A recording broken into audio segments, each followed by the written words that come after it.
আমার জীবনে এমন ঘটনাও ঘটেছে, এটা এখন গল্পটা মনে পড়ে গেল তাই বলছি, যে 1,20,000 টাকা ঋণ আছে আমার, শোধ করার কোনো অপশন নাই আমার কাছে। আমার চোখে ধরা পড়ছে না যে 1,20,000 টাকা আমি কেমনে দিব। কি হলো, হঠাৎ করে আমরা একটা সার্কুলার দেখলাম যে সারা বাংলাদেশে ইসলামিক ট্যালেন্ট খোঁজা হচ্ছে।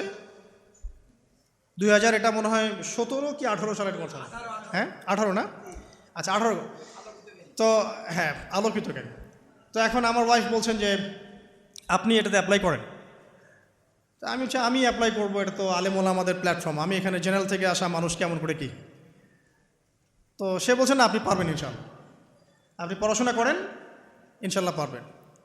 তো আমি দেখছি আগে প্রাইস কি আছে, কষ্ট তো করবো, আগে দেখি পুরস্কারটা কি। তো পুরস্কারটা দেখছি যে একটা ওমরা করাবে।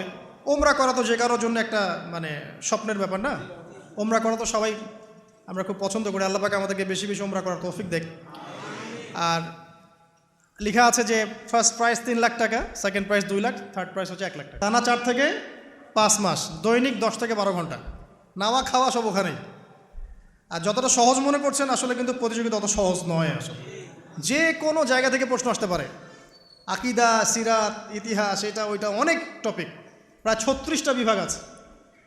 তো আলহামদুলিল্লাহ কীভাবে জানি আস্তে আস্তে উঠতে পারলাম। গিয়ে দেখলাম যে হ্যাঁ, টিভি রাউন্ডে চলে গেছি। আমি তেমন কিছুই করি নাই, আমি শুধু পরিশ্রম করেছি, আল্লাহর কাছে বেশি থেকে বেশি দোয়া করেছি যে আল্লাহ আমার ঋণ আছে, ঋণ শোধ করতে হবে একটা। এবং আমি চাচ্ছি যে এই প্রোগ্রামের মধ্য দিয়ে দিনের একটা বড় সার্কেল পাওয়া যায়, দিনই প্ল্যাটফর্ম পাওয়া যায়।